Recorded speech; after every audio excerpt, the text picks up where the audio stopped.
welcome. Thank you for coming despite the rain. When it rains in New York, you're never sure how many people will actually show up. Let me introduce myself. I'm Fabio Parasecoli. I'm the coordinator of food studies here at the new school. And I'm very happy to welcome you for this afternoon's panel, which is about a theme that unfortunately is not discussed as often as it should. And the protection of farmland is something that it's really important for our food systems. But before I go on, I'd like to show you this. If you see on the external sides, each row has got one. It's a raffle. So if you're interested in having more information about what we do, you can check what you're interested in with your name, email, city, and state. And all those who will give us the card will participate in the raffle for a New York maple syrup bottle. With maple syrup in it. Good point. So please keep this in mind. They're on your sides and pass them along the rows. Oh, that's a good question. Great big, delicious. I trust her. Tough crowd. Well, before we start, let me say a few words about the food studies program. We started 3 years ago in 2008 with a few classes, and in the past few years, the program has grown in terms of classes, in terms of collaborations, in terms of events. We try to keep on with our tradition of public engagement, and these sort of public events are part of that. And we're very happy. It's the third time since I've been at the new school that we have a collaboration with Grow New York City Greenmarket. We had already a conference about how to connect local producers with buyers in the cities. And we also had a panel about grains. So the collaboration grows, and we're very happy about that. As food studies, we now offer classes on food culture, food history, policy, politics, health, nutrition. Try to give sort of a complete scene to our students so that they can have a better sense of the whole complexity of food and all the issues related to them. And of course, we also collaborate with the environmental studies program. And here, John Clinton is the chair now, but maybe he will say a few words about that. So before we start with tonight's program, I'd like to introduce you Cheryl Huber, who's the assistant director at Greenmarket. And she oversees programmatic efforts such as publicity and events, youth education, and the EBT Food Stamps Project, as well as the Greenmarket Farm Retention Project. Prior to this, Cheryl spent 6 years with the nonprofit advocacy organization New Yorkers for Parks, most recently as deputy director. In this role, she directed policy, research, and communications, overseeing the organization's first report card on beaches and leading efforts to measure park usership. So today she'll present us a work that Grow NYC has done a survey that is very interesting, and this, I think, will give us a better sense of the topic we'll be discussing during the panel. Cheryl?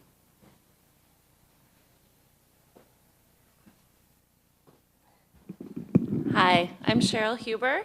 I want to thank the new school so much for hosting us once again for our Educated Eater panel series. This is our third and final in our fall semester of panels, so we are thrilled about the topic. We're excited to have such an amazing panel put together for tonight, and I'm going to hopefully not take up too much time with Greenmarket's efforts on this topic, which are actually we've just sort of wrapped up in the last few weeks. So Greenmarket, we're a program of Grow NYC. We were founded in 1976 with a twofold mission, which was to preserve and support regional family farms and to bring fresh food to New York City residents. While this is an interdependent two components of one mission. The first is really the reason why we're here tonight, which is supporting family farms. While local food is, reaching astronomical numbers in terms of demand, and this year they're expecting, the USDA has said that they're projecting about $7 billion in sales nationally for local food. But farmers in our region still face serious obstacles in getting started and in finding land. So about a year ago, Grow NYC and the Open Space Institute received a grant to explore issues around farmland. We proposed to sort of do a year-long planning project where we would survey farmers through a written survey as well as interviews and focus groups to assess their land and business needs. And we would then come up with a strategic plan that would really help to outline the ways that we would support farms in terms of land specifically. And I want to just, before I forget, to point out that the project manager, our consultant, Heidi Dolnick, is here tonight. She authored this report and led a lot of these efforts, so I want to thank her too for all of her work. Just for a quick profile of our Greenmarket farmers, the farmers who sell at the 53 markets that we run around the city travel about 150 miles. They depend heavily on access to New York City consumers, so it's of real benefit for them to have their farms as close to the city as possible, so they're not driving, for hours and hours every day. But of course, real estate around New York City commands some of the highest prices in the country.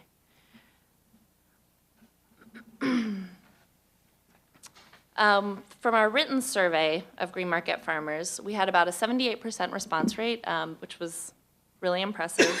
Our farmers spent a lot of time answering very detailed questions about their land and their loans and mortgages and all of these important questions. What we found is that 83% of our farmers who sell with Greenmarket own some land, which is a really impressive number. 17% of farmers rent only, and 34% both own some and rent some land. The reason they might do that, lots of farmers find that if they're, one farmer, for example, owns a farm in New York, rents land in New Jersey so that the New Jersey season, things get warmer a little earlier. He can start bringing tomatoes in a few weeks before his farm in New York is producing those tomatoes. It also means that if a storm hits one farm, it might, the other farm might be spared. So you kind of are building in insurance. There's lots of challenges to renting farmland. As is obvious, a farm is really unlike any other. It is really a land-based business. So being able to invest in your business means investing in the physical space that your business takes up.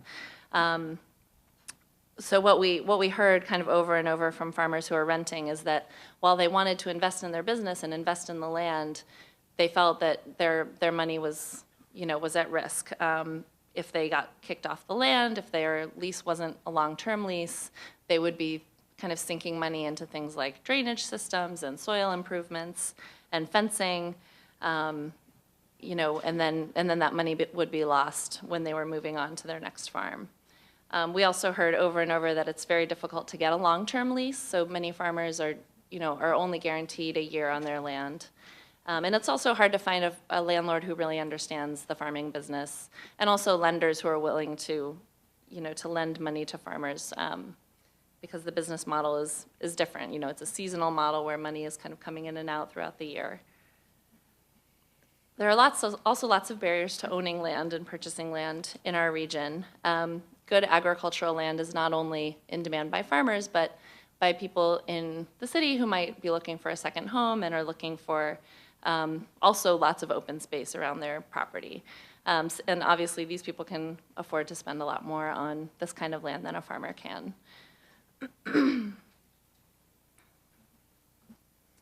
So our survey showed some really great opportunities for how to keep existing farmland in production. We found that 40% of our Greenmarket farmers who own their land really want to keep their land in farming in the long term, but they're just not sure how. So even if, you know, they're actively farming now, they're looking ahead to one day when they retire and how will they pass down that land. More than 15% of them don't have an identified successor. And, you know, they're really looking for new farmers to take over that land and to begin farming it. So one opportunity that we have is really to connect new farmers, whether they're new immigrants or young couples who are starting to farm, with those retiring farmers, which can really help to keep the land in production. This slide just shows some of what we found in terms of the need for technical assistance for farmers in our program. You know, we kind of started this project thinking that farmers really just needed money to help them purchase land, and it was so much more broad than that. There are lots of needs that really we can provide through a technical assistance program to help farmers navigate loans, help them create business plans, negotiate leases. You know, their business really is farming, and it's in agriculture, and so all of these other skills sometimes, you know, may or may not be there. So this is another gap that Greenmarket could help fill. So finally, what we came out with was a strategic plan that has 3 main points. To start a technical assistance program, which I just went over, to begin a micro-lending program, which would help farmers who can't access traditional sources of funding, maybe because they're brand new and they don't have equity, or they don't have a long history of operating a farm to rely on with the banks. And then also to start a larger capital fund to help farmers who really are interested in buying land but just need a little extra boost to help them be able to afford it. So that's a very brief overview of our project. We have our final report for the project, which is called Farmers on the Edge. It's available on the table, the sign-in table outside. And I will hand it back to Fabio to get going with our exciting panelists. Thank you.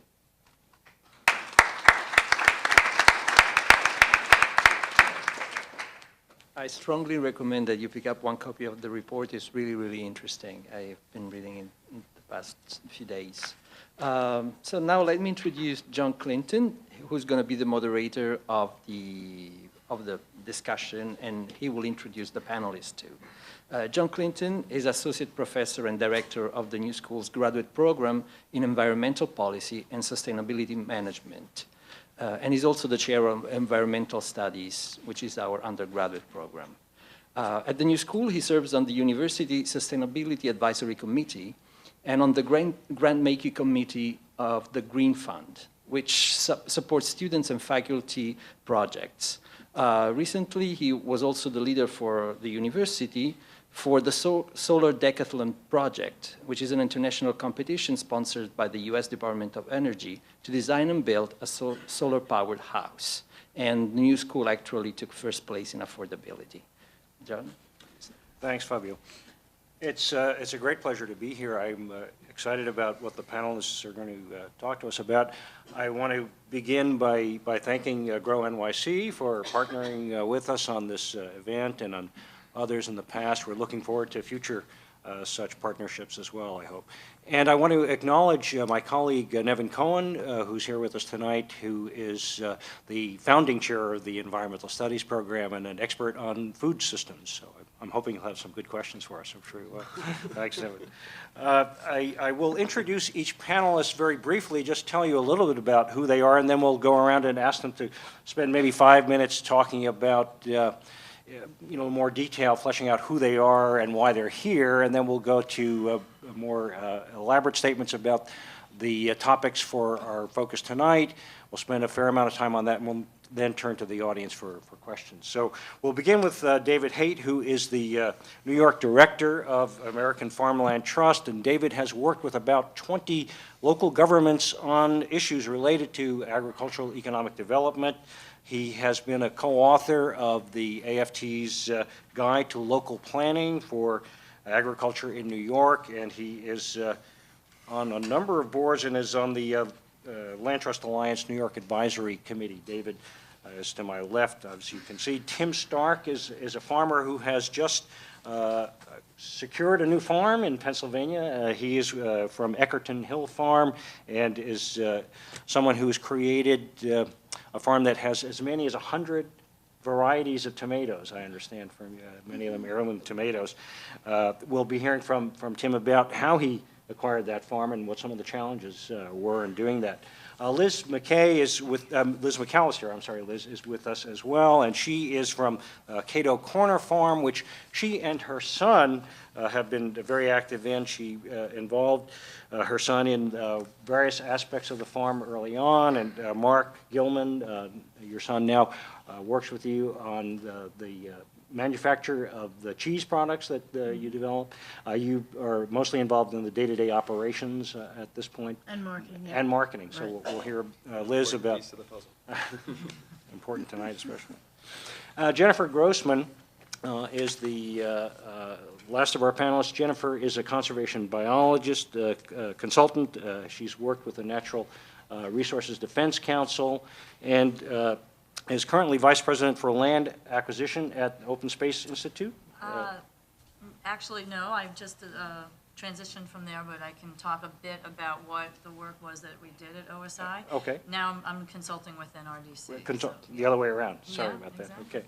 And Jen is also on the board of the Bronx River Alliance and various other boards. So thanks for being with us, all of you tonight. David, would you like to get us started and maybe talk a bit about what the American Farm Trust does and some of the key issues that you deal with? Absolutely. Good evening. Okay, well, we've got to do some work to warm up this crowd. Good evening. All right, well, that's better. So I'm setting people up down the road from me here. It's great to be here with you tonight.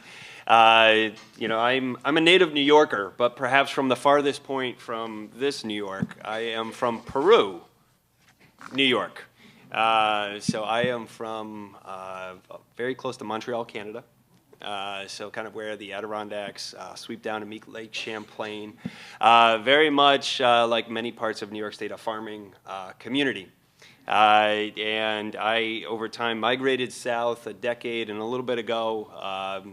Met my wife at a farmer's market in Saratoga Springs, and we now have a greenhouse and flower farm just outside of Saratoga. And so my wife is the farmer in our family, along with our two kids. But I have been with the American Farmland Trust now for a little over a decade. So AFT is, I guess as our motto says, we are involved in saving the land that sustains us. We are 32 years young. We were started by a group of farmers and ranchers and people that cared about the environment, people that cared about where our food comes from. We're really concerned that every year in this country we pave over about 1 million acres of our good soil. And if we wanted to grow food in this country, that was a real big problem. And so our organization has evolved over the last 30 years. We like to say we work from the kitchen table. So we work with farmers, but we work everywhere from the kitchen table to the Congress. So I am a good guy lobbyist. I do lobbying in Washington. I do lobbying in Albany. I've lobbied with some of you in this room in places like Washington and Albany. I work in town halls and Grange halls and community centers with local governments across the state, really towards three main outcomes. We want to protect farmland from being paved over, so we very much have a soils, land focus. We also very much have an interest in helping farmers be good stewards to our environment. Farmers and ranchers manage half of the land in America. And our organization is very focused on helping them manage their land in an environmentally sound way so we can have clean water, clean air, a healthy environment. But lastly, we fully recognize that farming is a business and it's about sustaining people. And farmers need to make a good living for their land. And so we are very much, if there was a three-legged stool that represented a mission, land, environment, economy, and jobs, that is our mission, and that is the American Farmland Trust. So I work out of our New York State office in Saratoga Springs, New York. with a network of staff working across this state. So I can't tell you how happy I am to be here with you. Thank you very much to Grow NYC and the New School for the invite. Thanks, David. Tim, you're a farmer and a writer. Could you tell us a bit about what you write and about your new farm? Well, I really started out as a writer, and that's how the farmer started. I was struggling. I was living in Brooklyn. I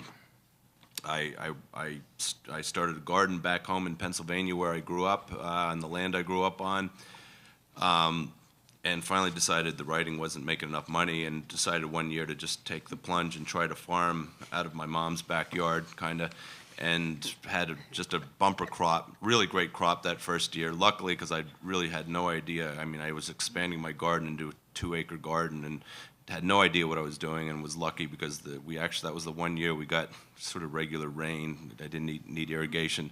So, but I grew all these different varieties of tomatoes, and I just couldn't sell them locally, and I brought them up to New York, and people just loved it. Well, the whole farm, to go back, the farm started in Brooklyn where I was living at the time. So I was, I was an English major in college, and I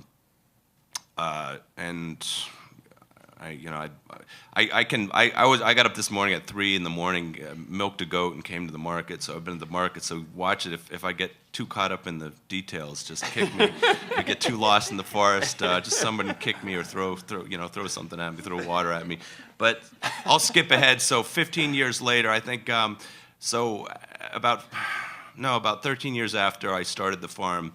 The struggling writer actually bought a 58-acre farm, and so I guess I feel like I have some things to say about it. It was 2008. I was at an auction, and this farm really just, I think maybe 3 years earlier, about 2001, 2002, when real estate prices, that bubble formed, I guess I decided that I was never going to be able to afford a farm, but suddenly we had a couple good years. I wrote a book, a memoir, which ended with me saying, I'm never going to buy a farm. I'm never going to buy a farm. Grumble, grumble, grumble. So now I own a farm. Now the next book I have to write is, I own a farm. Now I own a farm. Grumble, grumble, grumble. That's right. So I got a mortgage. But so I did buy a farm in 2008, and I actually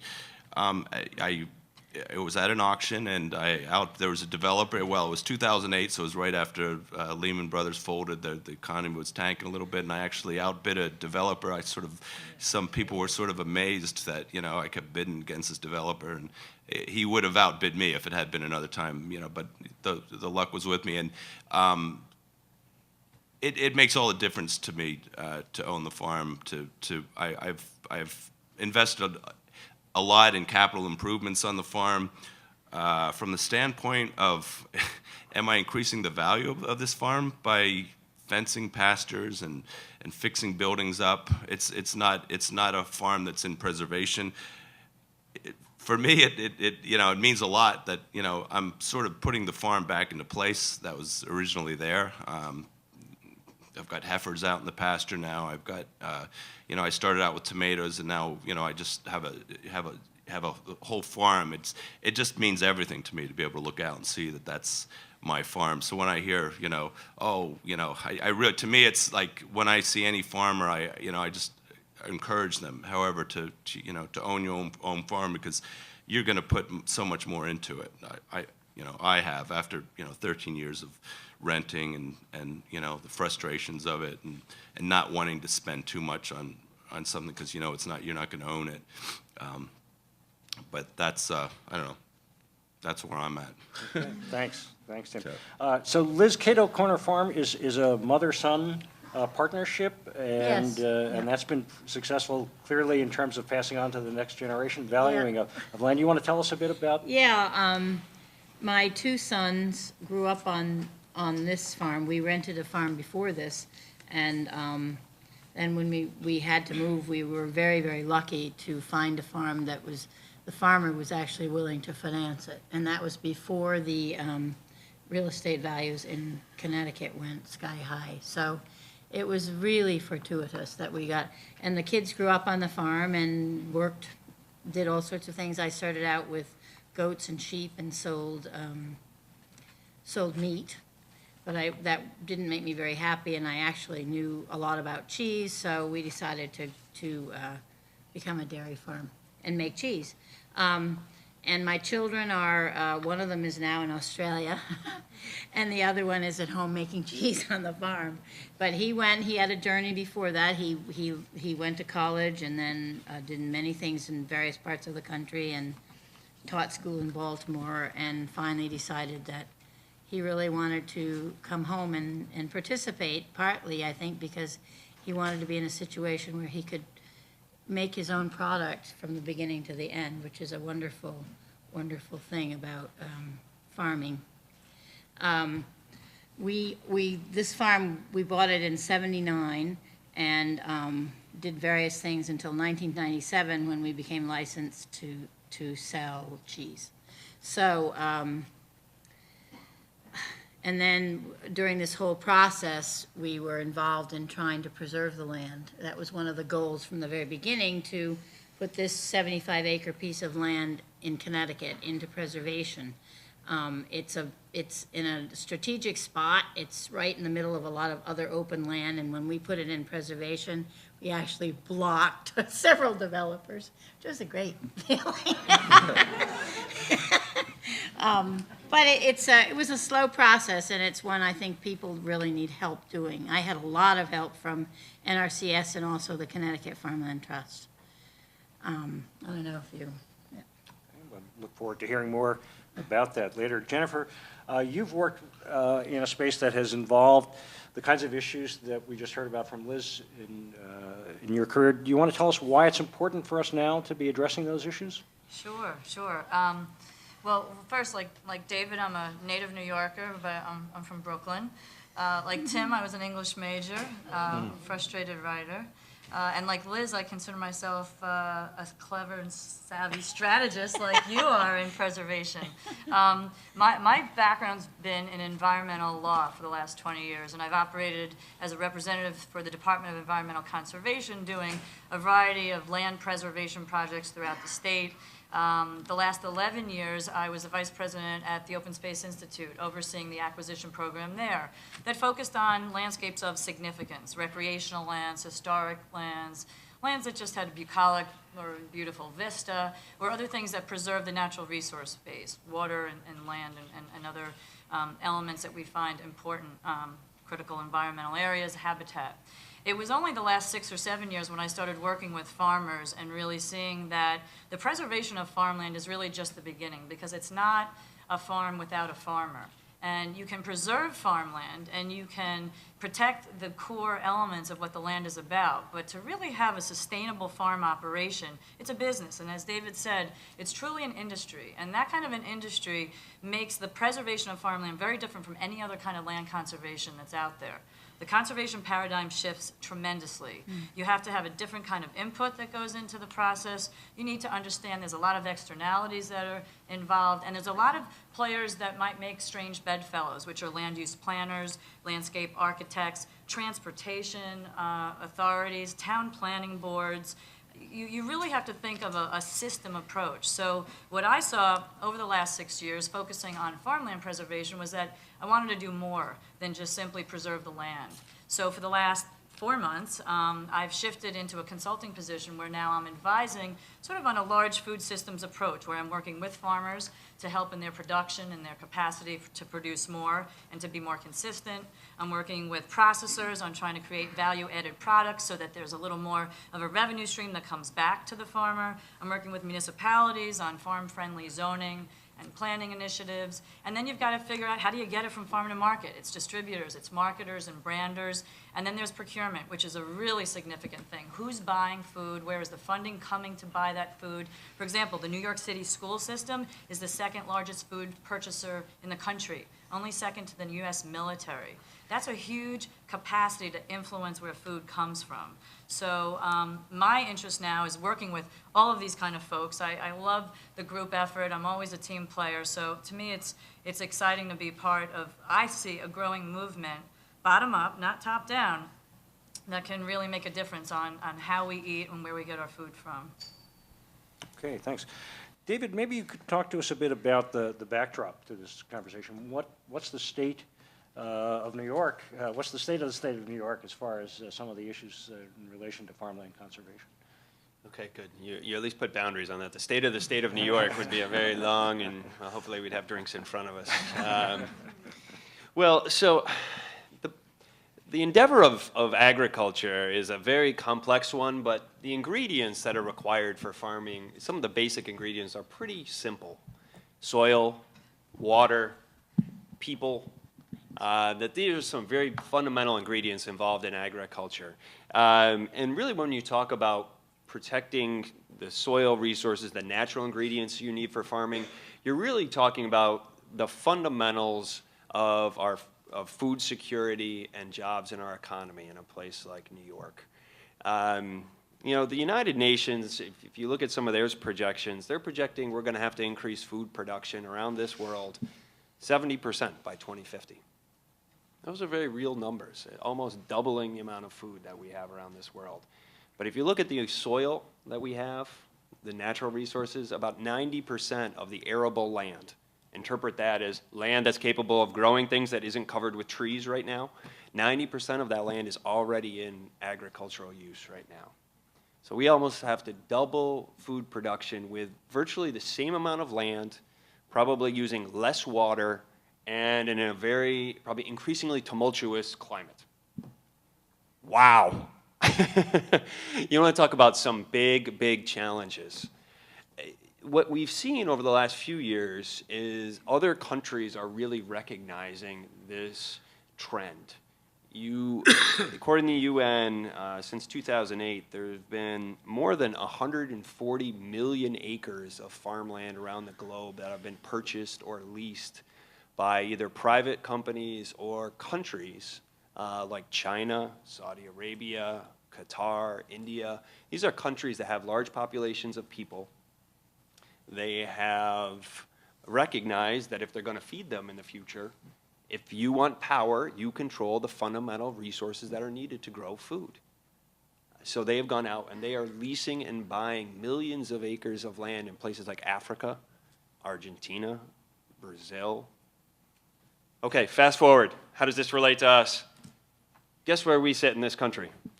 We sit in one of the world's, probably the top 3 largest concentrations of soil and water in the entire planet. We are, as a nation, have an incredible set of resources in this country. And what are we doing? In true American style, we're wasting them. According to USDA, between 1982 and 2007, so these are the most recent numbers, we paved over 23 million acres of farms and ranches in this country. It's hard to get a sense of really what that means, so I've been trying to think about what is some scale that people will understand. So imagine the state of Vermont, if you can. Think of that geography of our country. We basically, if you imagine the state of Vermont from the Canadian border down to its southern tip, we paved over Vermont 4 times.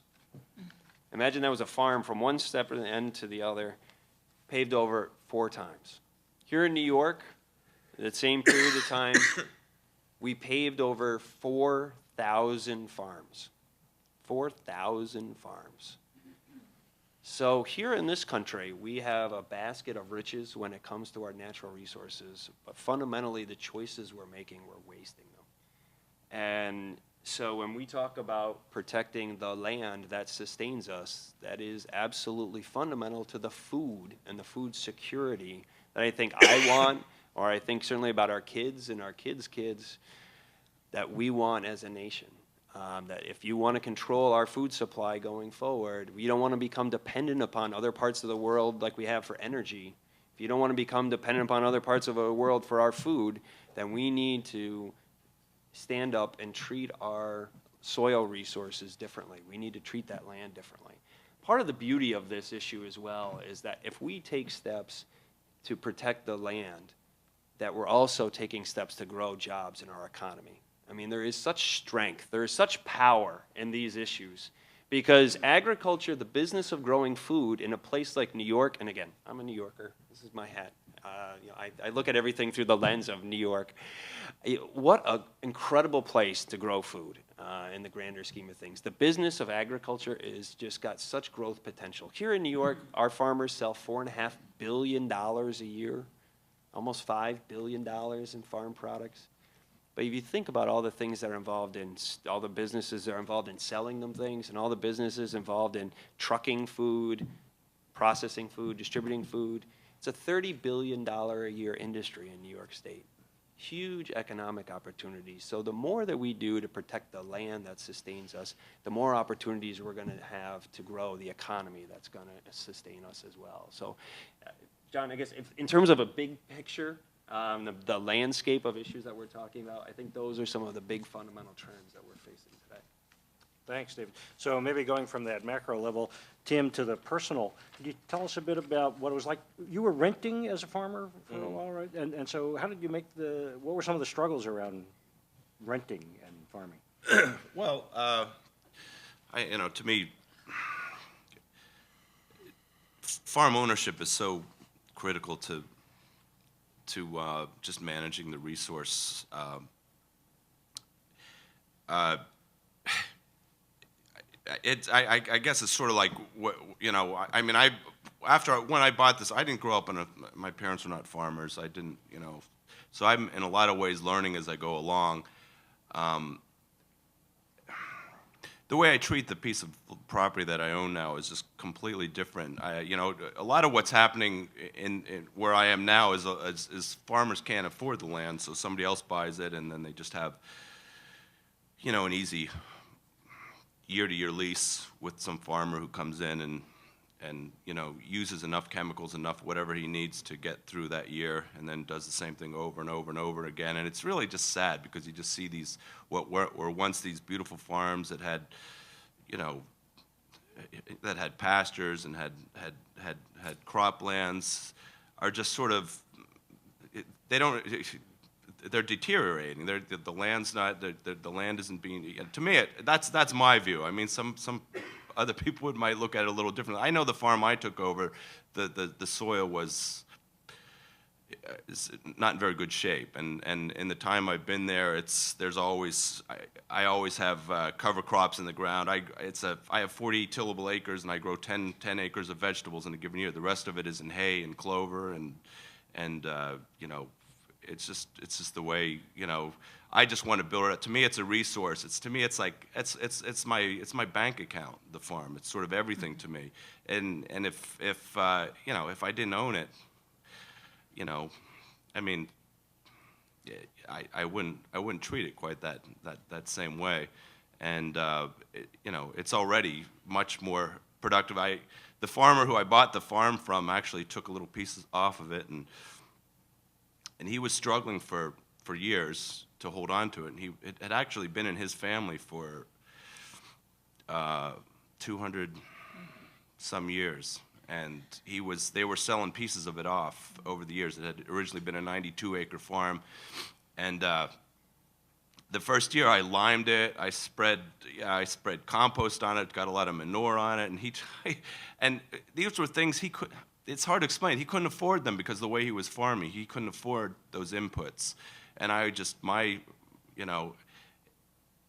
to me, it was just automatic. What I had to do was start building it up and put a lot of it in like I said, I see it as banking, an interest-earning account. If I can put as much of the ground into cover crops and hay and take some hay off of it or whatever, I'm just building that up. And then 3 years down the line, I'll plant my heirloom tomatoes into that ground, and I don't need to put anything into it.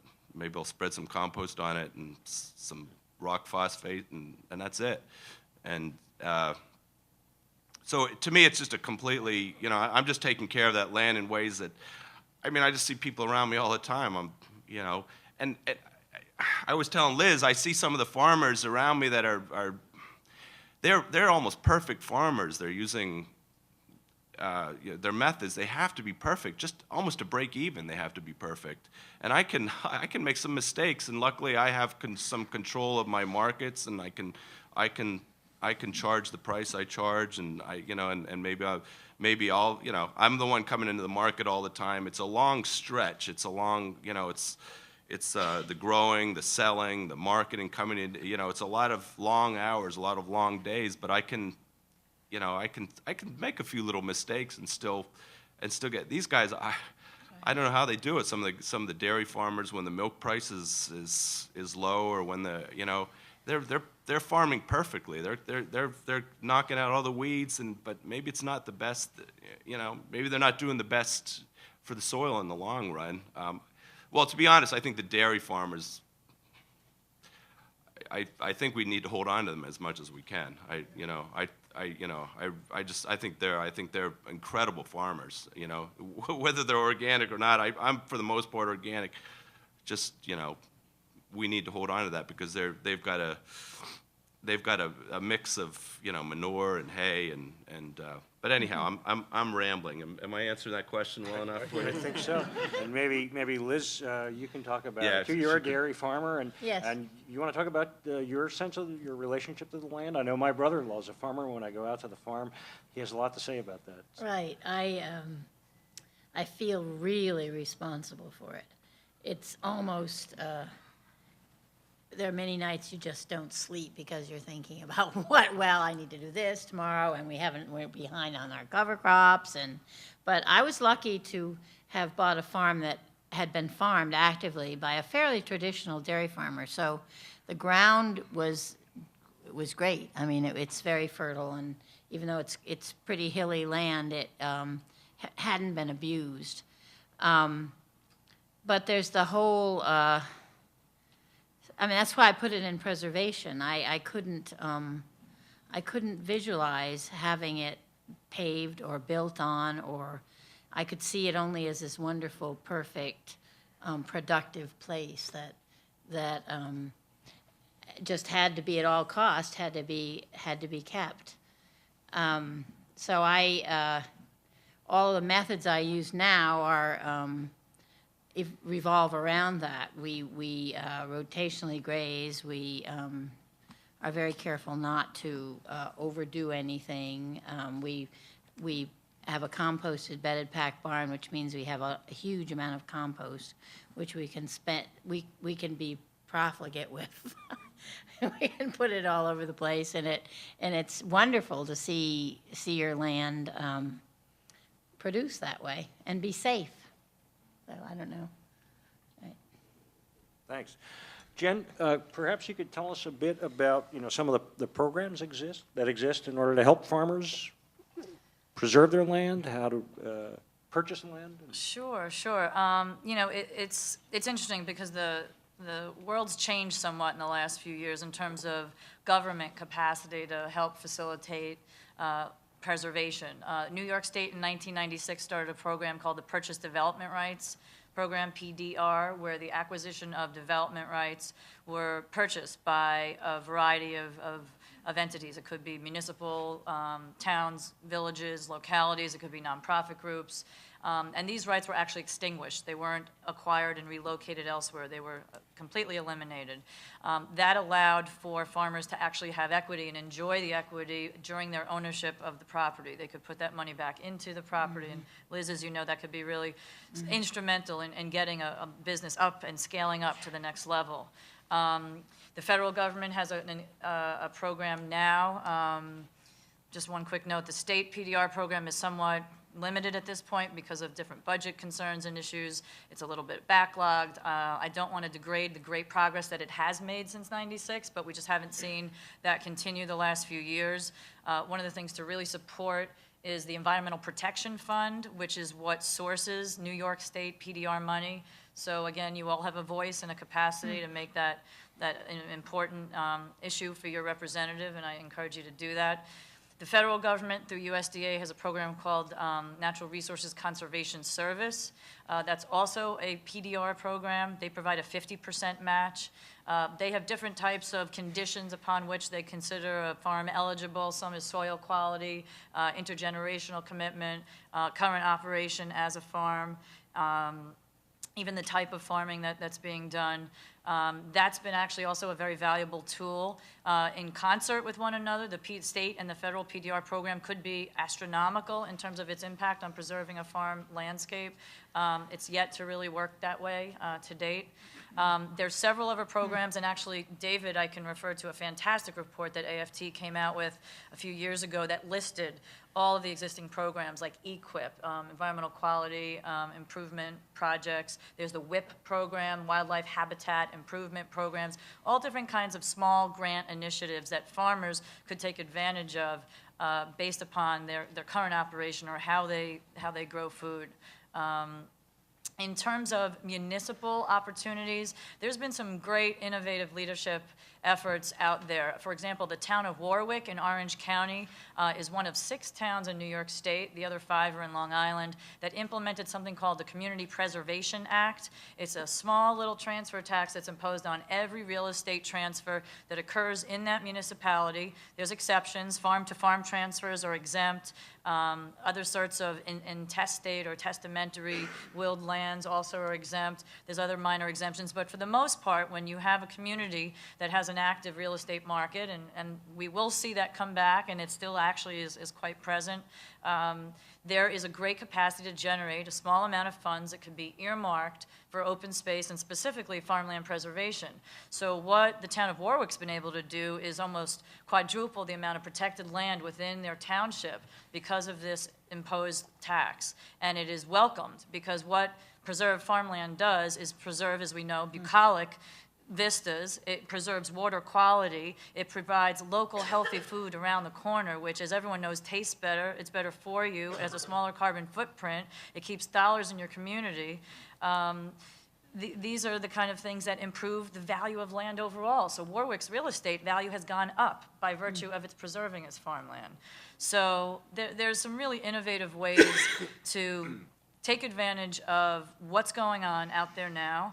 I think, again, something that we can talk about maybe a little later on is value-added processing, creating businesses in the communities where food is raised to create a product that you could sell elsewhere. Those businesses will attract laborers, will attract other types of businesses, put money into a school system. You know, as we all know, a dollar that's paid by, or maybe we don't all know, a dollar that is paid by a farmer in tax, they are only taking 27 cents from that community in terms of community services, infrastructure, law enforcement, schools.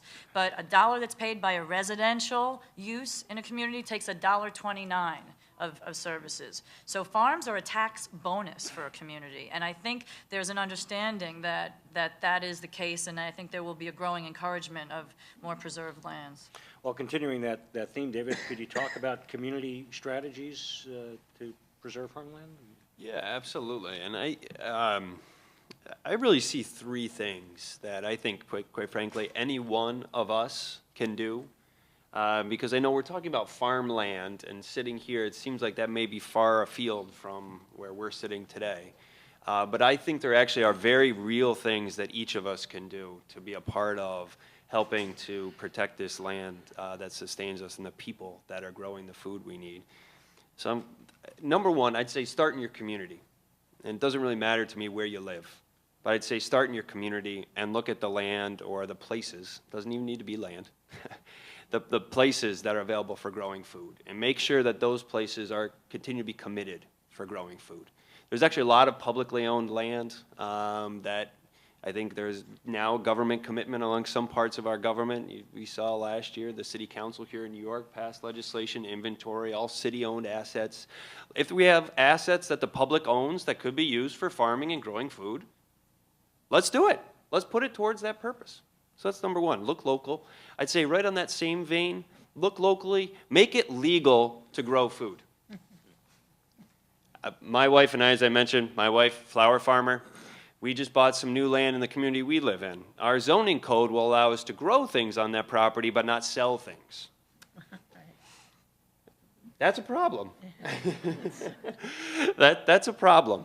And I think we could take that story and you can apply it to different neighborhoods, different boroughs, different parts of this city, different parts of any city, any town, any community that you go to in this state and probably across this country. That we have done so much with our laws, many of them local, to make it difficult, if not illegal, to grow food.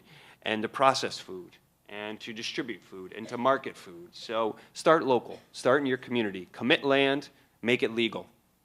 Secondly, buy local, buy local.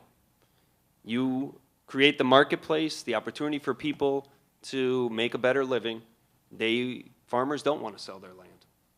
If they see opportunities, they will more often than not keep that land in agriculture.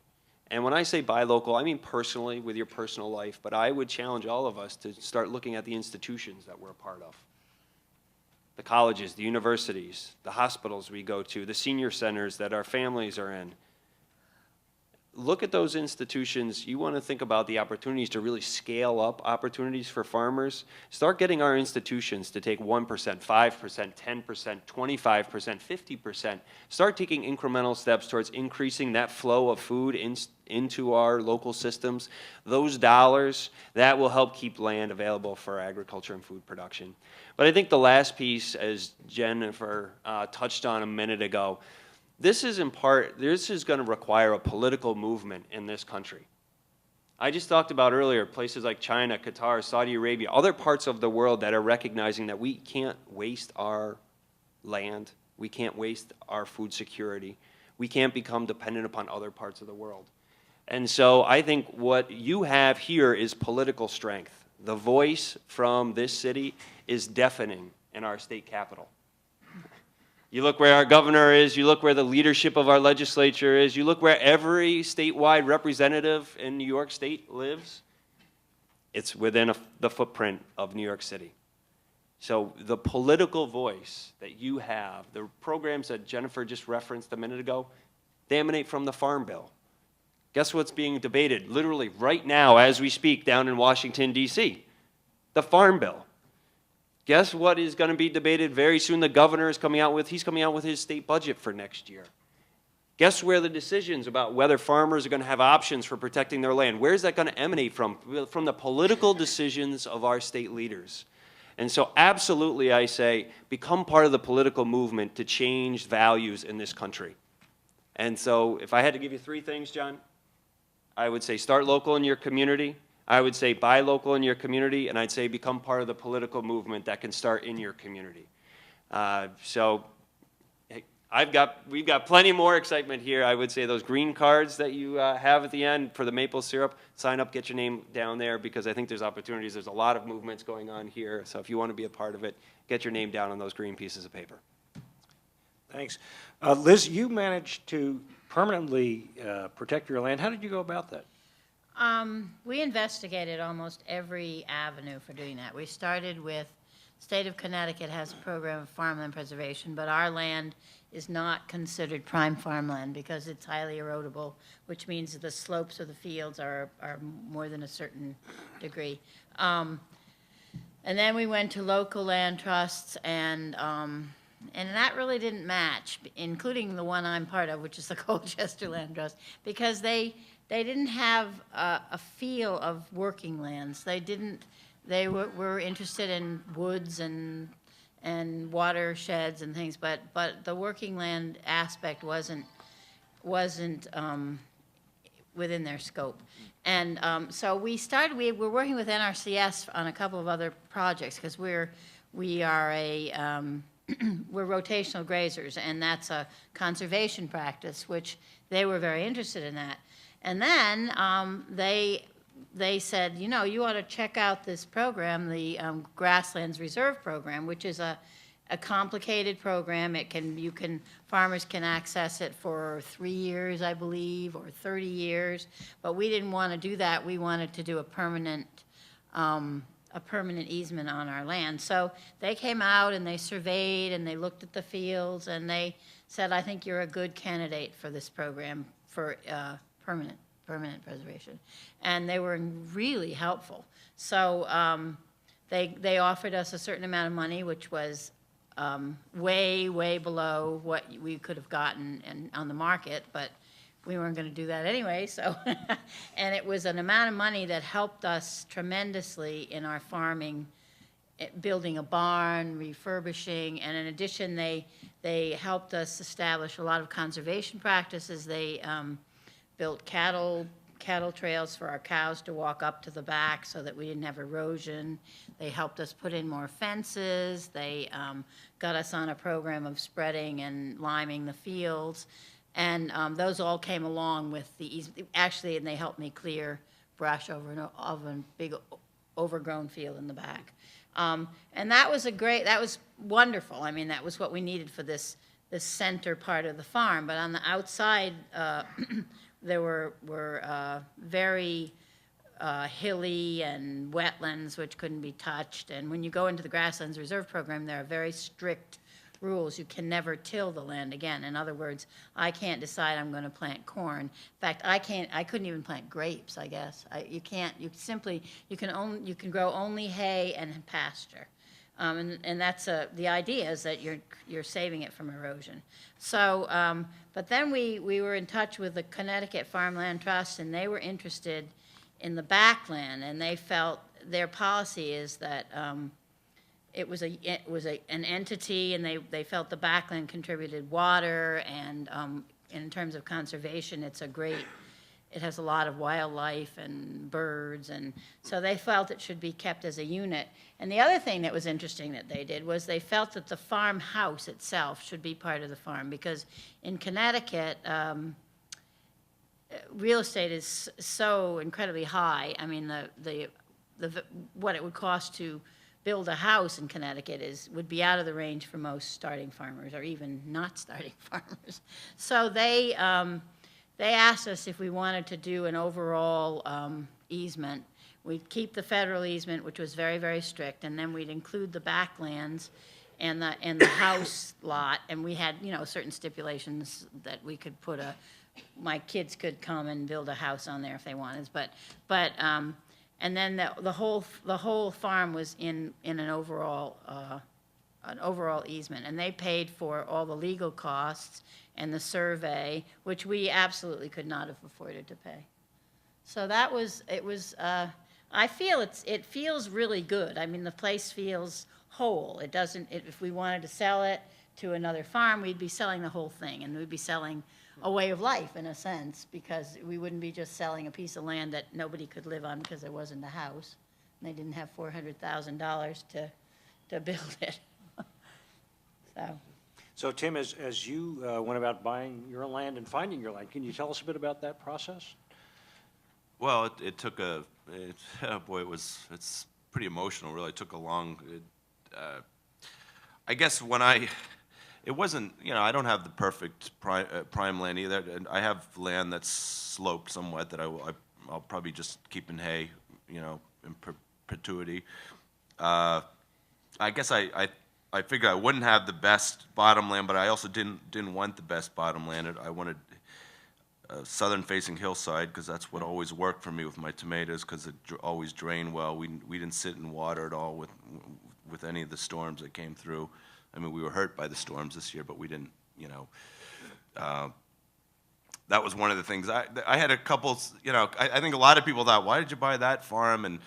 And then we've actually had about 2 of the 3 years have been pretty wet up there, and I think I sometimes say, well, see why I bought this, because the guys that down in the valley that have the beautiful farmland, I mean, too much, just too wet. It couldn't have worked for me at all. Tomatoes would have just, I would have lost, because tomatoes are really what pull the farm. It's hard to explain. People don't believe it. Even around there, but tomatoes are what pay the mortgage for the farm. I mean, I have some cows and some goats, and and we grow everything else. We grow. I have an area where I put deer fencing in, which I would never have done. Put permanent deer fencing in. I just never would have done on rented land. We used to every year we'd put up these temporary deer fences that eventually the deer would break through. It was just silly. It was just a waste. How do you make money on peas when you put up a temporary fence that the deer are going to break into and eat the peas anyhow? Just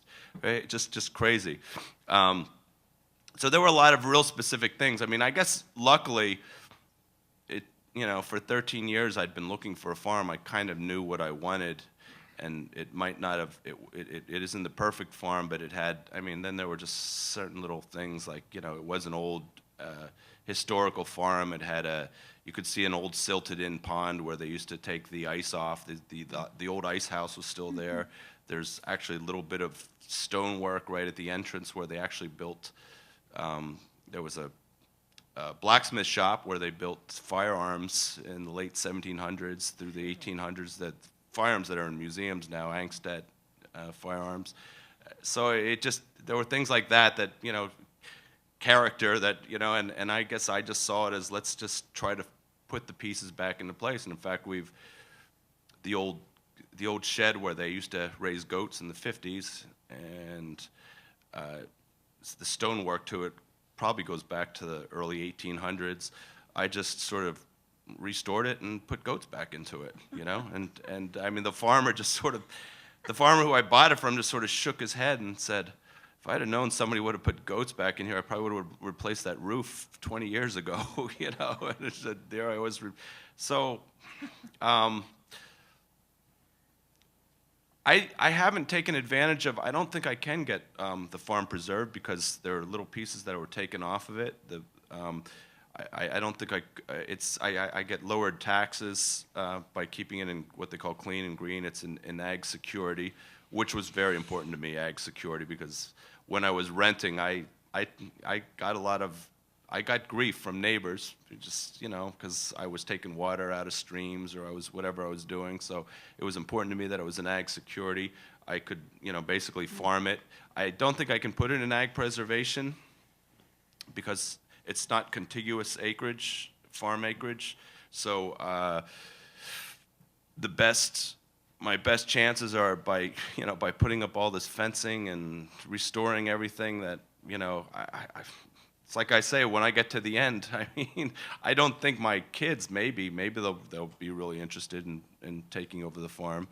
Well, that sounds like a good opportunity for Jan to talk about some of the innovative ways that one can approach the challenge. I think that we have such great opportunity to think about new ways of doing things. There's something called TDR, transfer of development rights, which really hasn't taken off much here in New York. Pine Barrens in Long Island has been one of the few successful places where that happens. And what that is bringing private capital into the preservation of development rights by basically transferring the density from one location to another. So for example, Tim, your farm, you have the potential to develop it. You can subdivide it, you can do certain things within zoning, and that gives you value. Let's just say there's within 50 miles or within your town or nearby, there's an area that has a transportation-oriented corridor. There's a truck or there's a bus system, there's a train system, there's towns growing up, there's a downtown Main Street or density or what have you. The money that he pays for those development rights goes to you to make sure that your development potential is extinguished. So that's sort of a private way of having funds come in to do what otherwise a government would do or a nonprofit would do. There's also, you could really think outside the box and look at CSA, community-supported agriculture. You put your money in up front, $500, $600, $700 a year in May, and you get a beautiful selection every week from your farmer delivered at a location, and you pick it up. Well, what if you took that to COA, community-owned agriculture? What if instead of $500, you put $5,000? Or 2,000, or you get together with friends, and everyone buys the development right on the farm that is providing you food. And there you have, again, a private way of purchasing development rights, and you still get to benefit all the wonderful bounty from the farm, but you have that satisfaction and the comfort and the security of knowing that that farm is protected and preserved, and you will always have a continuous supply of food. So there's a lot of interesting ways to think about doing things that we haven't done yet, and just because we haven't done them doesn't mean they can't be done. I just read this great book, The Town That Food Saved, and there's a great quote. One of the farmers talks about the greatest limitation is our expectations. So we've got to kind of get beyond what's already been done or what's failed and think about what we can do. And talking about terrain and talking about topography, you got to kind of focus on what we have. The Northeast is actually a leader when it comes to some of the supporting new farmers and immigrant farmers, supporting local sustainable foods and urban-rural connections. We're really looked at as a model for the rest of the country. And the Northeast region is predominantly made of family farms. David, it's what, 90-something% of New York State farms are family-owned. We don't have agribusiness here. We don't see what's going on in the Midwest, which gives us so much potential to say, how do we do all these ground-up connective efforts that we can all learn from one another, we get inspired by one another, and we just replicate it over and over again. And if we're looking at agri-industry and how amazingly organized they are and concentrated, well, we could do the same thing. Look how many people just come out and talk and think about food. You open the newspaper, it's there every day. You've got people that are doing it, that are proving it can be done. So I think that we have to kind of, again, look at our assets. We've got slopey areas. We've got relatively wet terrain that's good for perennial crops or livestock production. Let's take advantage of what we really can do and grow it and exponentially grow it. David, you want to add to that? Yeah, I guess maybe a couple of things I would say. Number one, I think New York City actually has one of the world's best examples of working with farmers to protect land, and that's up in the watershed. That, well, geez, I'm drinking from it right now. But I was just talking with some of the farmers up there, and there are people that are coming from literally around the world. They just had some groups coming from Southeast Asia over the summer that are looking at how can 9.5 million people get clean, unfiltered drinking water. Unfiltered. That is just an amazing story. It's an amazing story of fiscal responsibility and environmental responsibility all wrapped into one. That the city of New York went out and purchased land for the reservoir system, but then subsequently over the last 25 years has worked to protect almost 20,000 acres of farmland to act as a natural water filter. Rather than having to build a concrete system, let's use the soil that acts as the natural water filter. So I think we already have experience to some degree in this notion of protecting land for things that we benefit from. I think one of our challenge from transferring the analogy from water to food is that you need a lot more of it. Cornell University has done some research on how many people we can feed in New York. And so one of the questions they asked was, well, how much land does it take to feed people depending on what you eat? And being in a home of academia, I can say it's wonderful to think expansively about these things. So they actually thought about 42 different types of diets, from the Uber Atkins to the ultra vegan. And it kind of at its best place, they found that the 7.5 million acres of farmland we have in New York State could feed about 6 million people. That's a lot of people. But think about our population in New York. Anybody know what's our population in New York? Yeah, New York State. 19 million, a little bit over 19 million. So we can feed about 30% of our state's population, and we pave a farm over every 3.5 days in this state. So when we try to transfer that water analogy, protecting land to keep our water clean, start transferring that to food. It's a lot more challenging. The food shed of New York City is a huge area. And so the challenges, John, in some respects are just more daunting when we think about trying to challenge ourselves with our experience from water and start bringing it to food. Well, you talked about the watershed agreement. That was a real struggle, but a successful model. Yeah. The antagonism that existed between the watershed towns and the city in a lot of ways brought them together to solve that to mutual benefit in a lot of ways. Jen, are there examples of collaboration that you want to talk about that would be useful in the food arena? Yeah, I see there's a growing collaboration. I mean, the urban-rural connection, I think, is critical. I think, when you look at the New York City metropolitan market, it's 20 million people, and we're talking about not just New York City, but New Jersey, Connecticut, Pennsylvania. And the connection to the people that are producing food. One of the critical reasons why we have farmland loss is the exodus, essentially, from cities into the suburban fringe and then the rural communities around them. It's no way tied to population growth. At a time we saw 30% of conversion of farmland, there was a 2.5% population increase. So they're not commensurate in any way. So I think to have a better understanding between these two communities on how symbiotic the relationship is. On the other hand, if you look at city living, as many of you know that live here, we're one of the most environmentally benign living situations in terms of energy efficiency. You know, the amount of gas, I think, per capita in New York City is the same as it was when the most common car was the Model T Ford in 1920. So, you know, we really have an efficiency in the way we grow, and if we make our cities more comfortable and safer and cleaner and efficient, we can keep people in the cities and not have them infringing on these areas that are critical to grow land. You know, there's a great report Regional Plan Association came out with called America 2050 that identifies throughout the country 10 areas they call mega regions, which will feel the most significant impact from demographic shifts, meaning influx of people. All of those around the major cities in the country. And they say about 70% of the population by then will be living in cities. So what does that mean for the lands that have already been paved over and lost permanently? So, you know, we've really got to think about that kind of connection and partnership. I think there's a really wonderful connection between the restaurant world and chefs and the people that grow food, and you see that's growing in so many places. The chef is the person that presents you with something that is a real connection between food and farm and people. And there's no other better expression of community than sitting at a table with someone and eating a meal. You know, even the holiday that we're soon to celebrate was all about how food connected two very disparate groups, typically at odds, that work together to create a community and really allowed themselves to survive.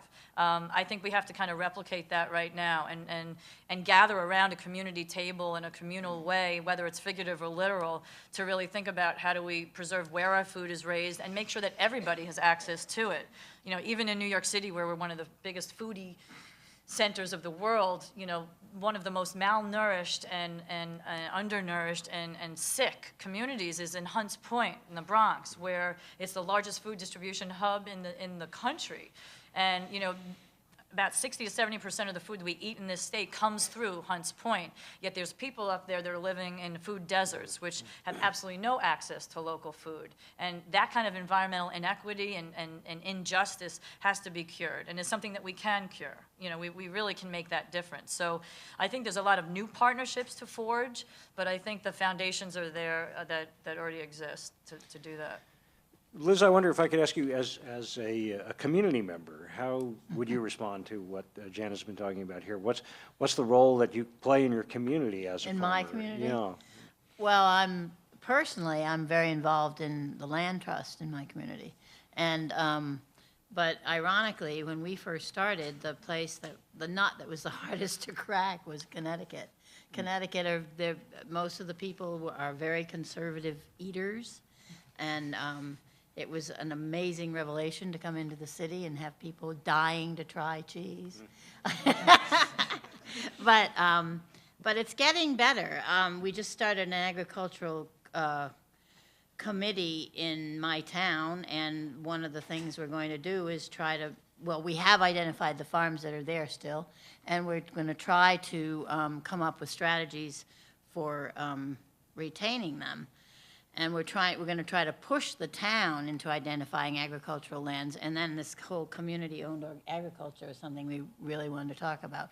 But in the beginning, we're going to try to support economically the farms that are already there. I mean, having farmers markets and having signage and simple things that will help people sell their products.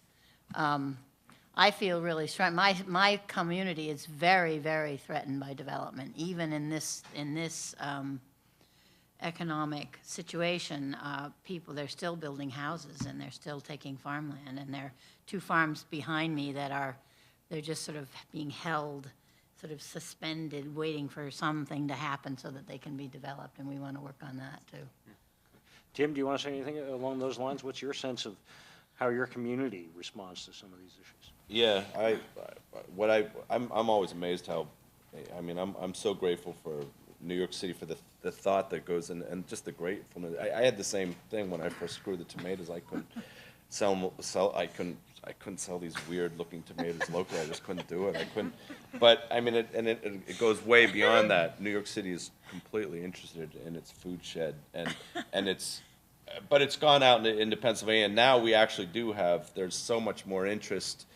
And I mean, I'm always I'm to the point now, we load and come to New York and come to New York. I'm not really involved with many local, I'd like to, I keep trying, in fact, every year I'm trying to, this year I have a couple girls who worked at CSA down towards Philadelphia are coming to the farm Sunday to, maybe we're gonna talk about, they'll help me get a CSA, just so we can start, you know, because people locally are saying, hey, we hear about you, we wanna come get, and, you know, yeah, they show up at the farm and we have something for them, but we're mostly like, hey, we're trying to load a truck here, can you, we're, you know, so we're really trying to, and I think I have gained some of the respect of maybe some of the local farmers who are who are farming the way they've been farming. I think I've, at least to some degree. It's hard. I mean, because the part of the sole sustain. I would have gone down the tubes if I'd have just tried to sell locally in the first couple of years. I wouldn't have, even not owning the land, even farming in my mother's backyard, I wouldn't have made it work. So, I'm just always amazed at how people up here in the city, the interest they take in it, and the viewpoint they have on it. And sometimes, like I said, I feel like I have my head in the trees because I'm just working away here, and I come up here and even just when I'm at the market and just the interest people have in the food and how we're growing it, and it is. I'm feeling it a lot more locally now, which I'm really glad for. It's sort of come out into the hinterlands a little bit more, which is a very good sign. An important educational role there, it seems, too, in terms of helping people understand. And I feel like these I need connections. to step in, but the only way to do it is to to hire people that have some knowledge and can help me do it, because I can't do it all myself. Well, so in a couple of minutes, we'll take questions, but is there something that needs to be said before we do so? Maybe just go around and start with Jennifer and work our way across. Again, I think that we can't be limited by what was done before. Yet, in order to know where we're going, we need to know what our history is. So it's important to see how we've reached the point that we're at, and to not really miss the fact that the whole is really greater than the sum of its parts, that we really working together can move this effort. There's already a growing momentum, there's already an interest, and I would just encourage everyone to really vote with your fork.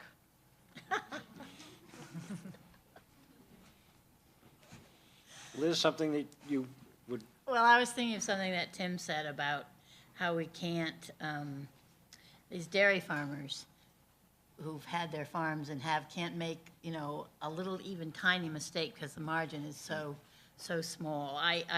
Dairy farms in the East occupy a huge percentage of the land, and it's very nice land, and some of it's been neglected, but a lot of it's been cared for. And I think we need to make an effort to help those people be able to sell their product with a decent profit margin, or help them keep their land in production, because I see it in Connecticut, I see it as being very, very vulnerable, dairy farmland. It's some of the few tracts of land that are, you have a nice big piece of land that's still intact. And I think that politically we need to make noise about that too. And maybe dairy farmers need to change some of their practices, but basically they're a huge resourceful group of people who have had the foresight and generosity to keep that land, not sell it off. So The foresight and generosity to keep milking those cows. Right. Every morning and every evening. I guess I'll bring up something that Liz and I talked about a little bit, and an issue that, I mean, it's hard for me to say I'm a family farm because I employ quite a few people on my farm. Labor is a huge issue, and I've been able to, and it's kind of odd because the dairy farmer down the valley who's really struggling and really, or you might look at it like, well, he's using, he's using too many chemicals, he's using, growth hormones or whatever. But his is a family farm. His is a family farm. He's able to, run a lot of tractors and do it with a son or two.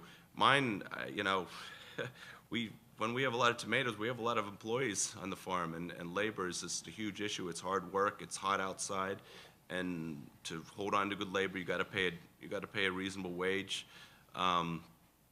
So I guess maybe I'm sticking a knife in my back a little bit, saying I'm not completely a family farm. I can't get my, every once in a while I can get my daughters to come out and help pick tomatoes, but not very much, Maybe when they're bigger they'll be more interested.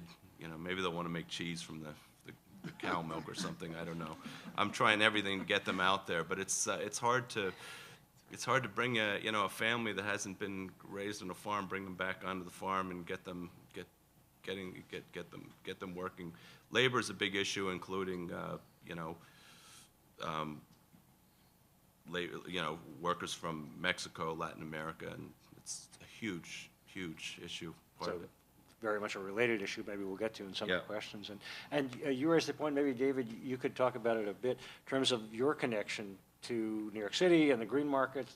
David, your comments, might you include something about the role of city and Greenmarket to farmers? Boy. Well, I guess what I will say is, I think I've sat through many sessions like this, and you can walk away saying, wow, those are big issues. I wonder what's for dinner. And, not really come away feeling like there's power in your voice, or that you can actually make a difference in some of those issues. And these actually, I think, are fundamentally issues that you as an individual, you can actually have an impact on. And, I think that whole mantra of think globally, act locally, what a tremendous opportunity there is here with that perspective. That these truly are global issues, but the solutions to them are fundamentally going to come from people, individuals, people sitting in rooms like this, having conversations like this. I mean, I truly believe that thinking about what you can do in your community and taking action to protect one farm or protect one plot of land and keep it committed to growing food, legalizing food production, or taking other steps to, I think about some of the labor issues, putting on my day hat. There's so many communities I talk to that actually having housing on a property for a farm for labor is illegal. That there's so many ways that we've made it difficult for people to grow food. And so there are just so many opportunities to actually yourself have an impact on these issues. So I hope you walk away from this conversation tonight, hopefully jazzed up that these are real issues, these are big issues, but these are issues that we can all have an impact on. Okay, well, let's turn to questions. Yeah. Back here.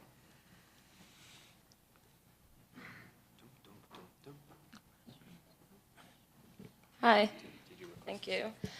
I was wondering, in terms of food justice as a whole, I'm really interested in getting people involved who live in communities where there's basically urban food deserts, where they don't have access to a lot of the things we're talking about today.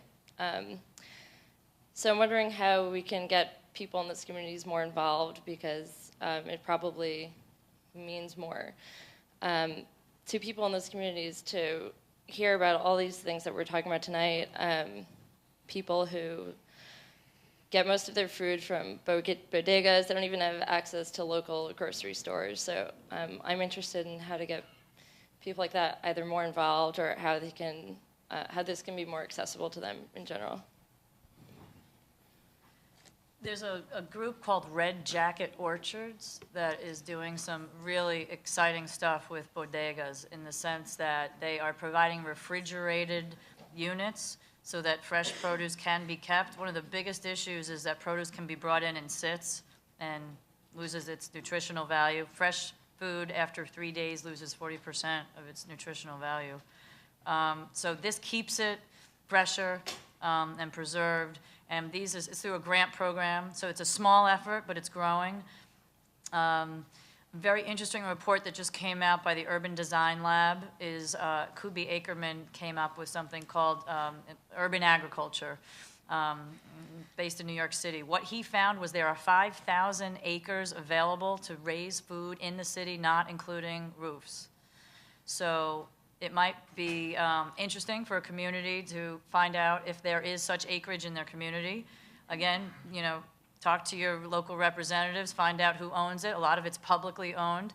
See if it can be converted. The New York Restoration Project, run by Bette Midler, does a lot of community gardens throughout these underserved communities. So there's some potential there to start up small local farms.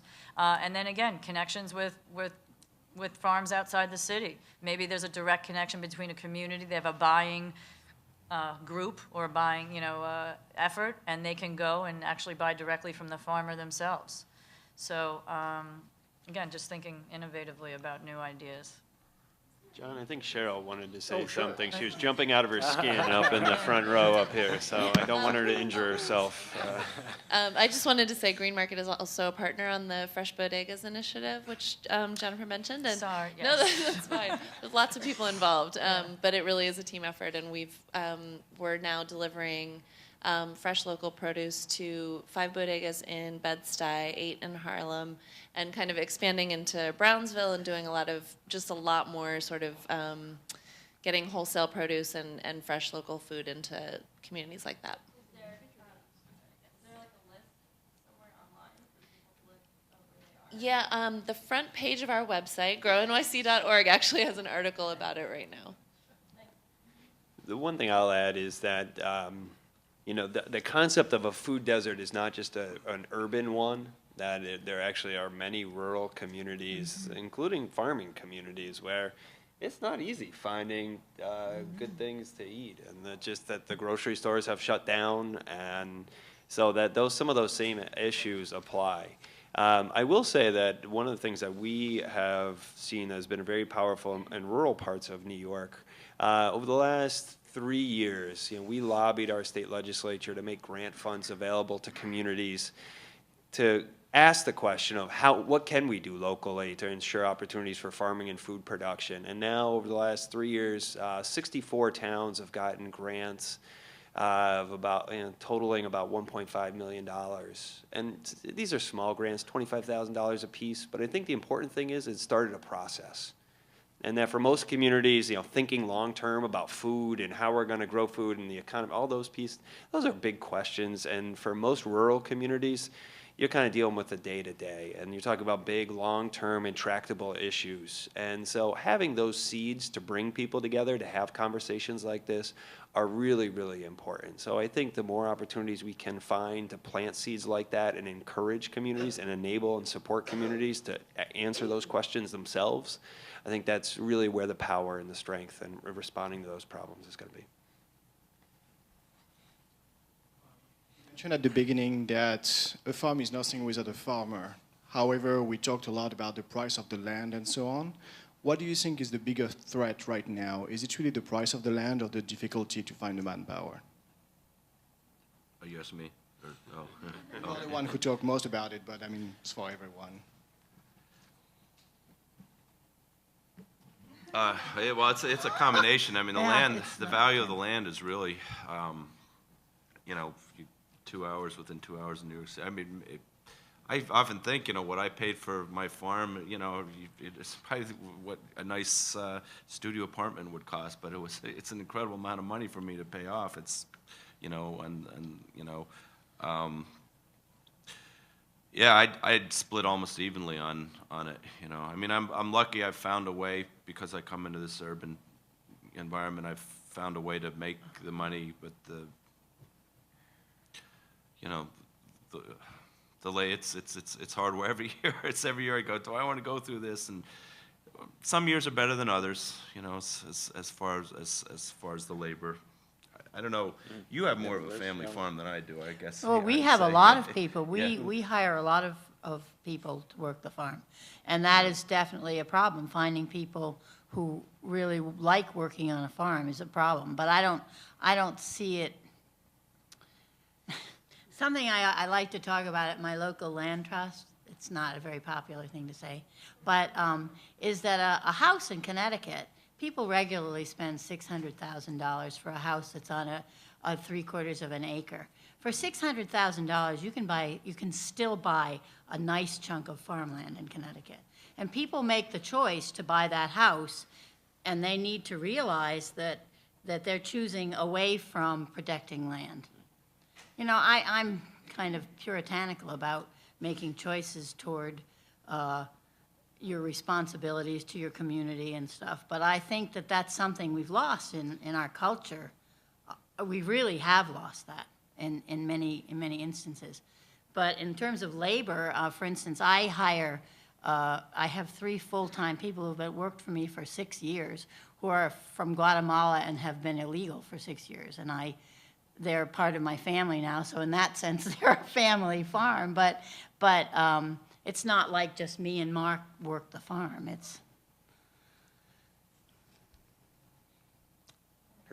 I had a question. If the land gets paved over, you keep saying it can't get reversed. That's like really bad if it gets paved over in the first place. It can't be reversed. Is it very expensive? Is that why? Yeah, you know, you put up a parking lot. Yeah, you know? there's also the expression, houses are the last crop. Yeah, yeah. And it's really extraordinarily inefficient to have to remove, you know, and once it's up, it's gone. You know, the impervious surface, which it means you've got macadam or something that doesn't allow water to infiltrate back into the groundwater for the natural cyclical system, is completely eliminated. You start with erosion of other soil. You have stormwater runoff because all of a sudden you've got a great density of water that's being spread over and coming into within a velocity and a quantity that the normal landscape can't handle. So you end up affecting your entire landscape once you start to pave something over. It just will never be the same. And then the other thing, developers, the first thing they do when they develop is to strip the topsoil. They absolutely remove it down 3 feet. It's just amazing to see that to me. And it's a perfect example of waste and value systems and whatever. And so that's a really important point. You know, topsoil, and another great book, Slow Money, Woody Tash writes about how he's trying to connect capital to agriculture, using soil as the real sort of asset. And his statistics are astounding. We've lost 30% of our topsoil in this country over the last 30, 40 years. So really, even 50 years. The advent of petroleum in the 50s has really shifted our diversified family-owned farms into these agribusiness, you know, inputs. Now, 20% of the petroleum we use in this country goes to food production or transportation. So that whole system has changed. The soil, once you lose it, it's gone. You can't make soil. You can't get it back. So preserving our soil is a really critical issue. Can I just add? Yeah, go ahead. There's just one other thing that always gets me when I talk to the, like people in town. People are always talking about the highest and best use of the land.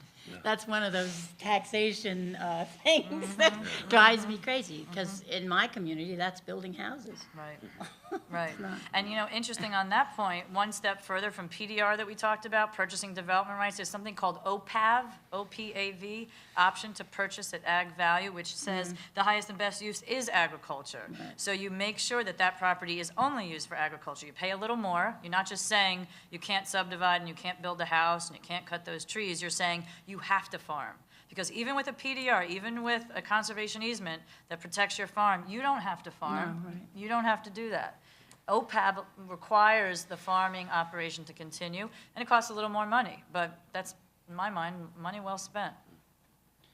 I just want to add one thing, and I think there's some parallels to something that Tim brought up earlier. Maybe even if land isn't paved over, I think in the world of conservation, we talk when we're talking about wildlife habitat, we talk about fragmentation.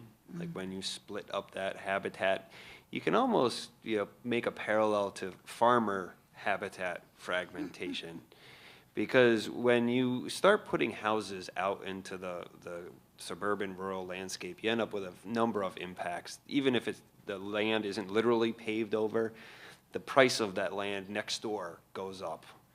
You talk about issues now when you put that new person in there that really has never been near a farm before, and they wake up that one morning and there's been animal manure spread next door, or somebody starts farming at, let's say, before 8 o'clock in the morning on a Saturday, that the sights and sounds and smells of agriculture are completely foreign. You're now setting the stage for huge conflicts between farmers and neighbors that becomes incredibly costly.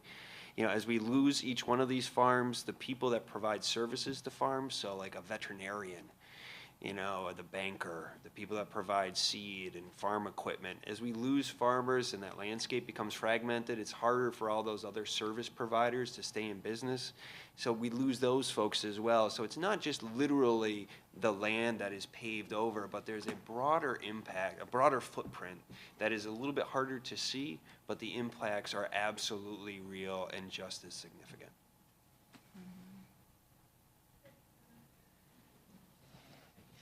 My name is David, and I know that a few years ago, a lot of farmers were looking to sign leases with the natural gas companies. As they begin to read the leases or learn more about the extraction process for natural gas, some farmers have said they want to get out of these leases. And I'm interested in what is the feeling of farmers around New York State about the hydrofracking process. Tim, Liz, you want to? I don't know.